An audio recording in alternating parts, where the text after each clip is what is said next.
নারীদের বিরুদ্ধে ওরা গেছে তো এই মেয়েদের একটা লাথি খাইলে ওরা কোথায় চলে যাবে আপনি বুঝতেই পারবেন না। এই মেয়েদের যে ক্ষোভ, চাপা ক্ষোভ, মেয়েরা যখন খেপে যায় তখন দেখবেন যে কোনো কিছু আর সামনে থাকে না, সব ধ্বংস হয়ে যায়। ঠিক। তো অনুরূপ ভাবে এদের ধ্বংস অনিবার্য। এরা এদেরকে সার পোকার মতো ডলে মেরে ফেলা দিবে। ইউনূস সরকারের পক্ষ থেকে খবর, তারা ফুটবলারদের সঙ্গে, মহিলা ফুটবলারদের সঙ্গে নাকি চুক্তিও বাতিল করেছে। চিন্তা করুন বাংলাদেশের মহিলারা যেভাবে এগিয়ে যাচ্ছে। আমি আমি বলবো আমাদের মহিলাদের আমি দেখেছি ওরা মোস্টলি পাহাড়ি এবং একটু পরিশ্রমী সেক্ট থেকে ওরা উঠে আসছে। আপনি দেখবেন ওরা যে বল শট করে বুলেটের গতিতে যায়, প্রায় সারা পৃথিবী ওরা হয়তো বিশ্ব রেকর্ড তৈরি করবে, ওরা ওয়ার্ল্ড কাপ জিতে আনবে। একদম ওদের এই মেয়েদের, আমাদের নারীদের শুভকামনা, বিরুদ্ধে তো, সবসময় শুভকামনা অবশ্যই। হ্যাঁ নারীদের বিরুদ্ধে ওরা গেছে তো এই মেয়েদের একটা লাথি খাইলে ওরা কোথায় চলে যাবে আপনি বুঝতেই পারবেন না। এই মেয়েদের যে ক্ষোভ, চাপা ক্ষোভ, মেয়েরা যখন খেপে যায় তখন দেখবেন যে কোনো কিছু আর সামনে থাকে না, সব ধ্বংস হয়ে যায়। ঠিক। তো অনুরূপ ভাবে এদের ধ্বংস অনিবার্য। এরা এদেরকে সার পোকার মতো ডলে মেরে ফেলা দিবে। মাতৃশক্তিকে আমরা সম্মান করি, সেই মায়ের গর্ভেই আমাদের জন্ম, সেই মায়ের শক্তিতেই আমরা হাঁটাচলা করি, আমরা লড়ি। শেষ প্রশ্ন আপনার কাছে, সংক্ষিপ্ত একটি উত্তর নেব। বাঙালি জাতি কি এতই দুর্বল? বাঙালিকে এবার উর্দু শিখতে হবে, জিন্নার উর্দু, মোহাম্মদ আলী জিন্নার উর্দু, যে বঙ্গবন্ধু মুজিবুর রহমান বাংলাদেশের জাতির পিতা। দেখুন বাঙালি কিন্তু, বাঙালির অনেক বড় গৌরব আছে। শিকাগো শহরের সবচেয়ে বড় বিল্ডিংটা তৈরি করছে একজন বাঙালি, ফজলুর রহমান।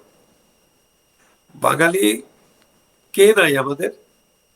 আমাদের বঙ্গবন্ধু আছে, সারা পৃথিবী যাকে চিনে। আমাদের রবীন্দ্রনাথ আছে, সারা পৃথিবীর কাছে উনি শ্রদ্ধেয়, উনি প্রাতঃস্মরণীয়। আমাদের বাঙালি, আমাদের নজরুল আছে, আমাদের স্বামী বিবেকানন্দ আছে। একটি প্রশ্ন আমার মাথায় এক্ষুনি যে বিষয়টা নিয়ে আসছে, একাত্তরের মুক্তিযুদ্ধ এবং তার পরবর্তী যে সমস্ত, একাত্তরের আগেও যে সমস্ত সংগ্রাম, তারপরেই কিন্তু জেনারেশন চেঞ্জ হয়েছে। এখন বর্তমানে যারা যুবক, যারা উঠছে, যারা ভোটার, যারা এই রাজনীতির সঙ্গে আসার চেষ্টা করছে, তাদের ওপর একাত্তরের প্রভাব কিন্তু অনেকটা কম, মানে সেইভাবে ব্রেন ওয়াশ করে জিনিসটা তৈরি করা হচ্ছে। এই সুযোগটা কি আইএসআই, পাকিস্তান এবং জামাত নিচ্ছে? এটা জামাত, পাকিস্তানের সহযোগিতা তো প্রথম থেকেই আছে। পাকিস্তান তার একটা রিভেঞ্জ নেওয়ার চেষ্টা করছে। আর জামাত তাদেরকে, আপনি একটা জিনিস লক্ষ্য করবেন, এই জামাত কিন্তু একটা, এরা কি বলে, এরা কিন্তু একেবারে কুফা, এরা হচ্ছে আপনার এরা এরা যেখানে যাবে সেখানেই এরা গন্ডগোল বাঁধায়। যেমন জামাতের নেতা মওদুদির ফাঁসি হয়েছে পাকিস্তানে, পাকিস্তানে জামাত ব্যান্ড ছিল। এরা এই বাংলাদেশে, এরা বাংলাদেশ যখন স্বাধীন হয় তখন তাদের যে ভূমিকা, এরা বাস্তবতা বিবর্জিত সব সময়। এদের রাজনীতিটাই হচ্ছে, ওরা নিজেরাও বোঝে না যে ওরা আসলে কি চায়, কি করতে চায়। ওরা ধ্বংস আর এই জঙ্গি জিহাদি এগুলো ছাড়াই, যে তালেবান, ওই দিন বলছি আমি, মোল্লা ওমরের মতো এরা একটা রাষ্ট্র বানাতে চায়, যে রাষ্ট্র কারোর সাথে যোগাযোগ হবে না, কারোর সাথে পৃথিবীতে যোগাযোগ ছাড়া, কমিউনিকেশন ছাড়া, কোঅপারেশন ছাড়া পৃথিবীতে কোনো রাষ্ট্র এখন আর চলে না। তো এই বিষয়টা এদের মাথার ভিতরে এখন নেই। কখন? যখন মানুষ চাঁদে যাচ্ছে না, মঙ্গল গ্রহে পৌঁছে গেছে, মানুষ যখন হাইটেক নিয়ে কাজ করছে, মানে আর্টিফিশিয়াল ইন্টেলিজেন্স নিয়ে কাজ করছে, সেই যুগে এরা যদি সেই মধ্যযুগীয় বর্বরতা, এরা যদি আদিম হিংস্র যদি এরা হয়, তাহলে এদের অবস্থা কোথায় যাবে? ইতিহাস এদেরকে কিভাবে বিবেচনা করবে সেটা আমরা ইতিহাসের উপরই ছেড়ে দিলাম। তবে বাংলার মানুষ এটাকে ছাড়বে। বাংলার মানুষ, বাঙালির অস্তিত্ব, বাংলার স্বাধীনতা, বাংলার সার্বভৌমত্ব, জাতীয় সঙ্গীত, পতাকা, সব কিছুর ওরা অপমান করছে, মায়ের ভাষার উপরে আক্রমণ করছে। এরা আমার মেয়েদের উপরে, নারী শিক্ষার বিরুদ্ধে এরা এরা নারীদেরকে একটা অবরোধ বাসিনী করে তুলতে চায়।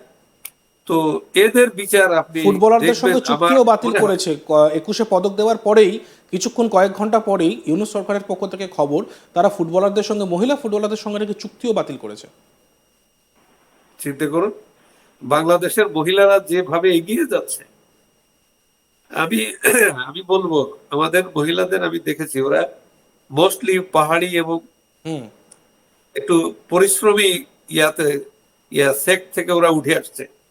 আপনি দেখবেন ওরা যে বল শট করে, বুলেটের গতিতে যায়, প্রায় সারা পৃথিবী ওরা হয়তো বিশ্ব রেকর্ড তৈরি করবে, ওরা ওয়ার্ল্ড কাপ জিতে আনবে। একদম।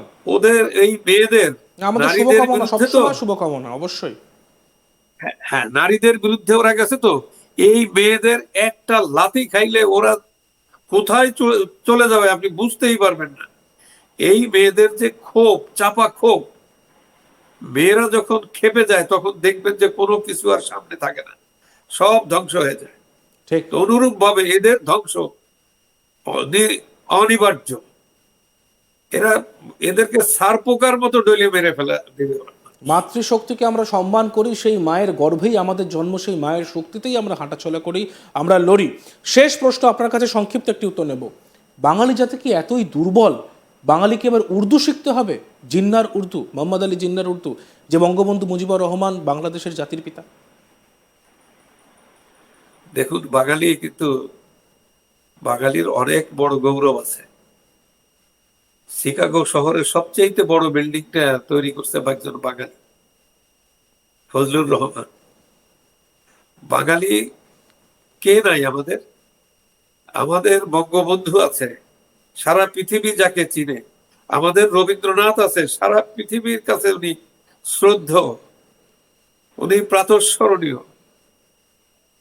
আমাদের আমাদের নজরুল আছে, আমাদের স্বামী বিবেকানন্দ আছে।